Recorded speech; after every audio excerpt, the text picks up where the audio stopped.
morning, savers, and welcome to this new video where we will see the management of the budget of a family that has an income of 3,500 euros per month. Why on Instagram I was heavily insulted for a reel that I made with this sheet. Maybe some of you have seen it, but I decided to make a long video here on YouTube. Just to explain in detail what I mean by management, the various expense items, how did I divide them? Why did I divide them in this way? Because obviously in a 60-second reel, I can't explain in detail everything thoroughly. And after conducting a survey on Instagram, many of you responded positively to having a more detailed video. First, before leaving, guys, I ask you a few things. First of all, if you're not following me on Instagram yet, follow me, because you'll see everything in advance that I'll then post here on YouTube. Second thing, subscribe to the channel, because more than 60% of the people who watch my videos are not subscribed to the channel. Last thing, leave a like, because I've realized that few of you like the videos. All these guys, for you, these are free things, but for me, they are really very important for growth. So excuse me for this initial rant, guys, but I had to do it. Now let's start on the main thing. When I say in the video family with an income of 3,500 euros per month, what do I mean by 3,500 euros per month in income? I mean that in total, a family of 4 people, where 2 people work, so both parents have an income. And maybe where? There is also the single check, because it is true that the amount varies, but we all have the single check if we have children. So the total income is 3,500 euros a month. Many have written to me, but who earns 3,500 euros a month? Okay, I understand, total. The husband works, the wife works, then the husband earns 2,000, the wife earns 1,500, the husband earns 1,500, the wife 1,500 and 500 from a single check. Now I'm shooting. Guys, don't put impossible here and there in the comments. I'm giving examples. This is the first point. The total income is 3,500 euros per month. I want to say that this is also an average. Okay, I didn't then calculate the 13th. 14th, whether present or not, they are a plus. By the way, guys, returning to the topic of likes, which I've noticed there are few of. If this video gets at least 500 likes, I'll make more videos like this with perhaps other examples. I don't know, with an income of 2,500 euros, with an income of 3,000 euros. So first we talk about the breakdown of expenses, then we also talk a bit about the mentality with which one should face such a situation. Because everyone who says, but I don't have it, an income of 3,500 euros is fine. But this should also be a point of arrival. Because if you don't have this situation now, the purpose of this video and giving you reference points is because this should be a point of arrival. That is, now they are not there, maybe I earn less, my expenses are not divided in this way.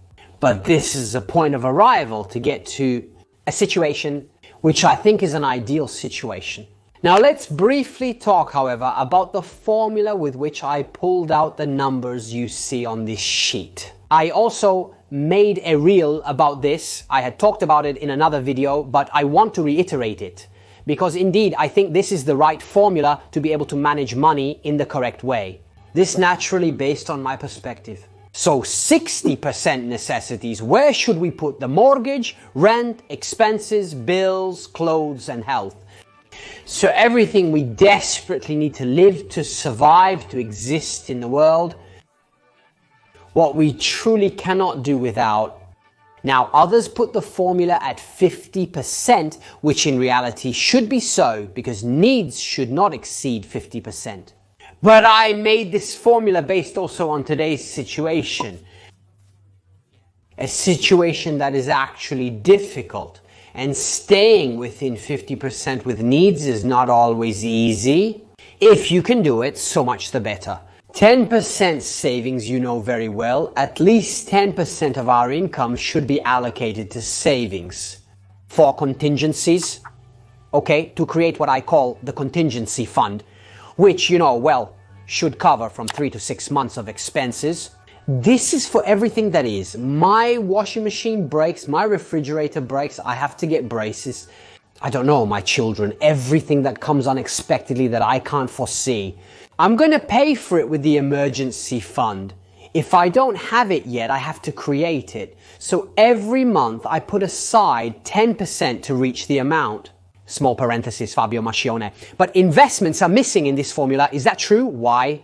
Because in my way of seeing things, I then create investments from savings. Because once I have created my contingency fund, all the surplus I can allocate for investments. 5% annual expenses. What do I mean by annual expenses? Everything that happens only once a year, like car insurance, car tax, waste tax. We can also include car maintenance. So what do I do monthly? I set it aside, and then when do I have to pay the car tax? I don't pay it with my main account, but I pay it with this money. Then 15% for leisure. It's right to have fun. We shouldn't sacrifice leisure. So I decided to allocate 15%. 5% is allocated for optional items. This category, in theory, shouldn't even exist because optional items are everything I don't need that isn't necessary and doesn't even fall into leisure. So literally wasted money, if we want to put it that way. But why did I want to allocate 5%? Why? Because if I'm okay with everything else, that is, I can pay everything on time, I can save at least 10% of my income. I can set aside money for annual expenses, for long-term savings and everything else. 5%, if I am aware that that thing is not necessary, but I can afford it, I can also decide to spend it. Then, of course, if I want to eliminate this 5%, as it should also be according to minimalism, which indeed tends to eliminate everything that is not necessary, I can put it, well, into leisure.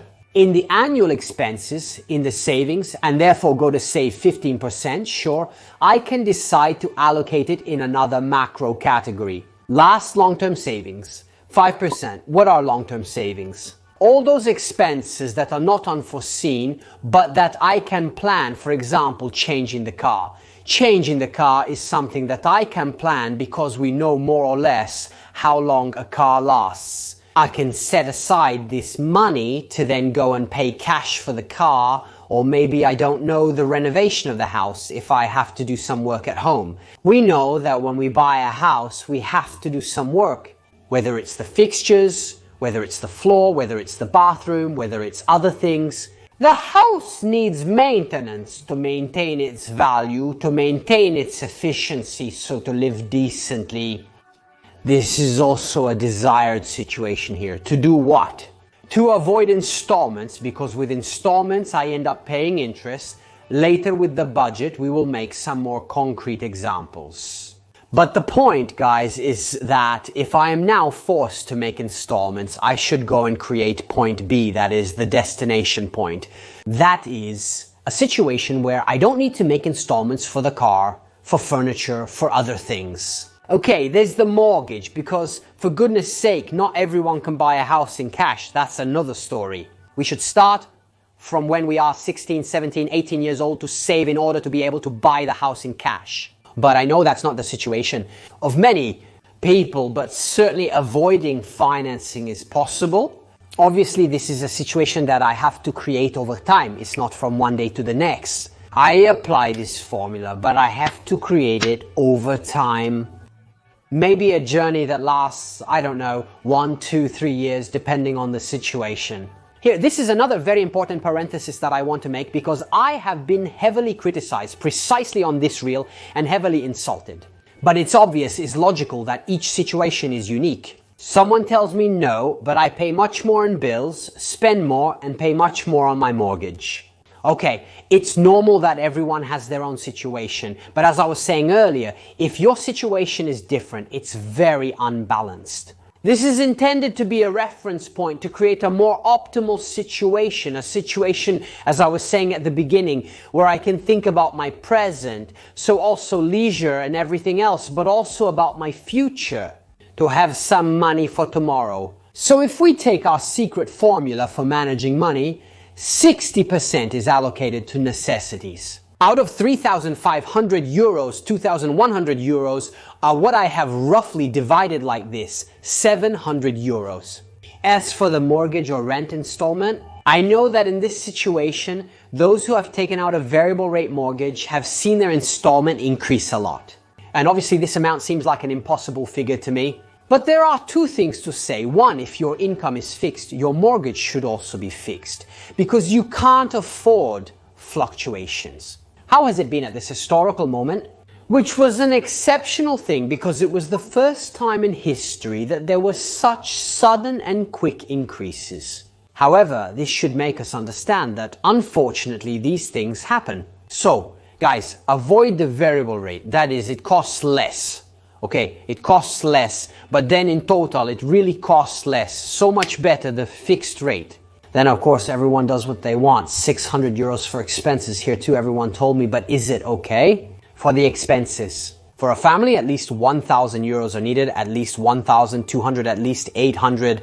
That is, they have thrown out the most disparate figures in the comments. Now even here there is a very broad discussion to be had. It's true, it depends on where you shop. It's true, it depends on what kind of food you buy. It's true, it's not fair because health should come first, so healthy things should cost less. I know though, guys, it's not like that. Reality is not like that. There's one thing to say, that is, guys, if we shop smartly, we can end up spending 600 euros in a month. And I've also made several videos where I show that even with 100 euros, 4 people can eat. Then it's obvious that if you go to buy bagged salad instead of salad to cut, it costs you much more. It's clear that buying pre-prepared meals is much more expensive. It's obvious that if you don't look at the price per kilo of food, you spend a lot on groceries. Guys, but the point is, do you know how to shop smartly? If the answer is yes, 600 euros is a figure that today, with the increases, can be respected. Respect bills, 250 euros a month. Now, even here, I have been heavily insulted because one says, but I do not spend and I spend much more, okay? It's obvious that if you take January as an example where you have heating, you might pay 700, 800, 900 euros. Then, in the recent period where the price of gas had increased a lot, I also know that you can't keep up. What do I mean when I say 250 euros of bills?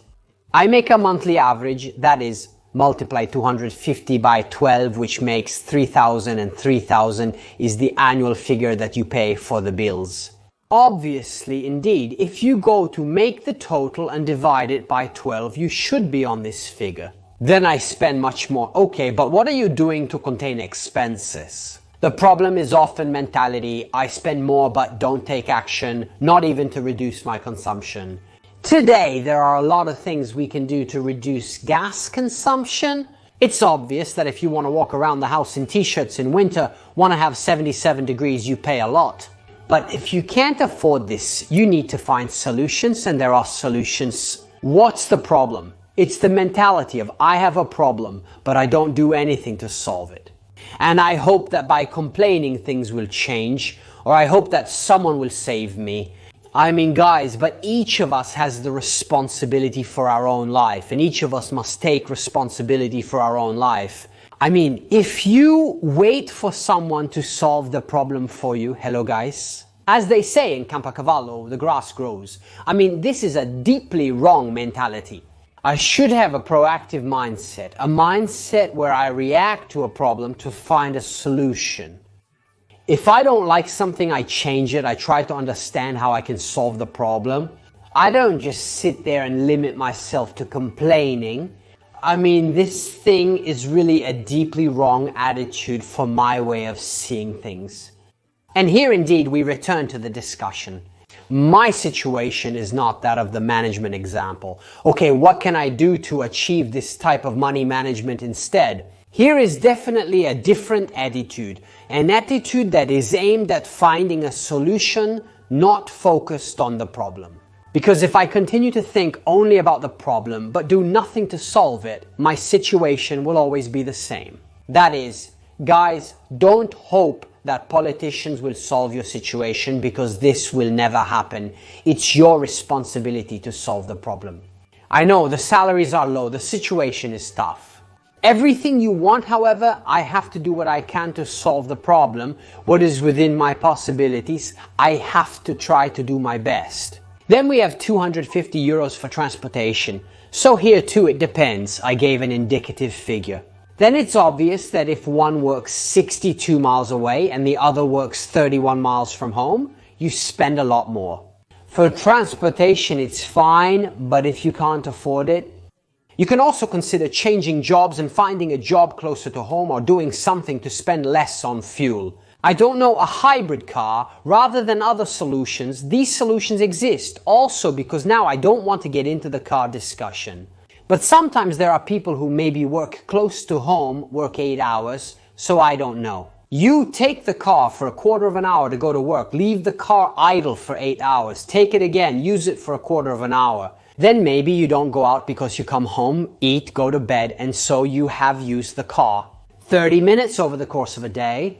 Buying a car for 20 to 30,000 euros to use it for 30 minutes in a day and then use it a little more on the weekend, I mean. But is it a smart expense in your opinion or not?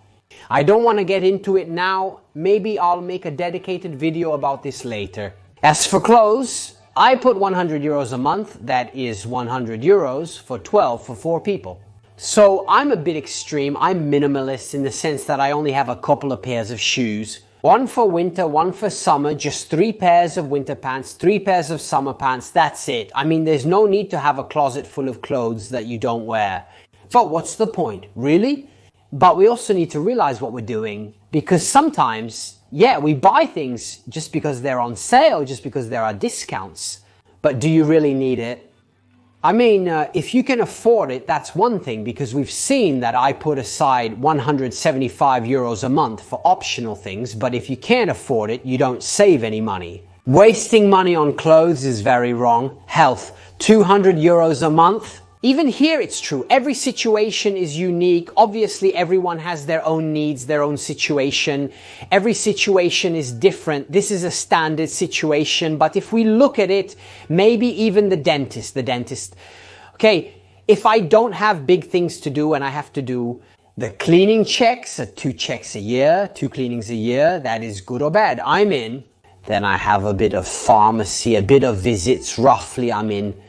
Then maybe it can be a bit more, it can be a bit less. Regardless of whether it's good or bad, 2,400 per year seems like a reasonable figure to me.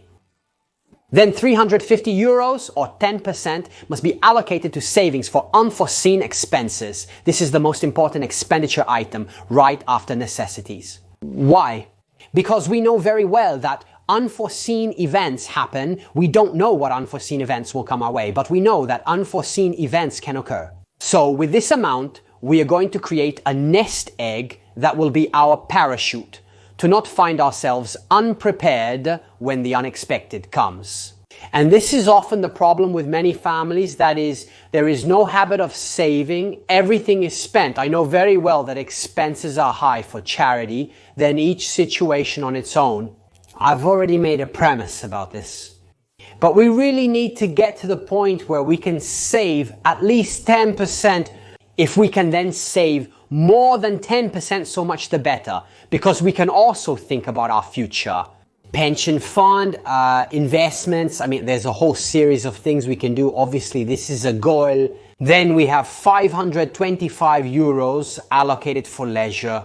Now, it can be a lot, it can be a little. Many have insulted me saying that they can't do anything with 500 euros a month.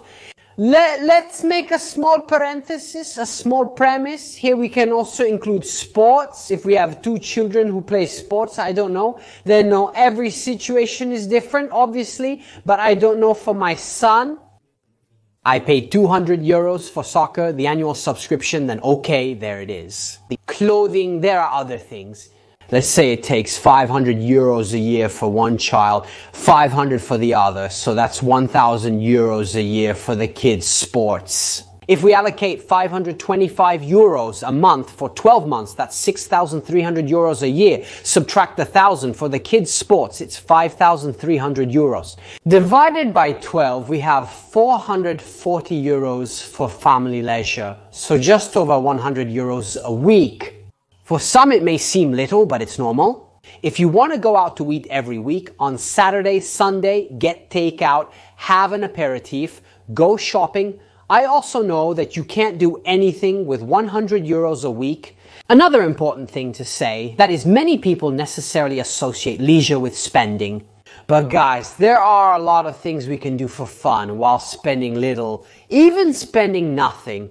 If it's obvious that we think having fun is just about spending money, there's something wrong with that idea. We need to understand that with the income we have, we can't do just anything.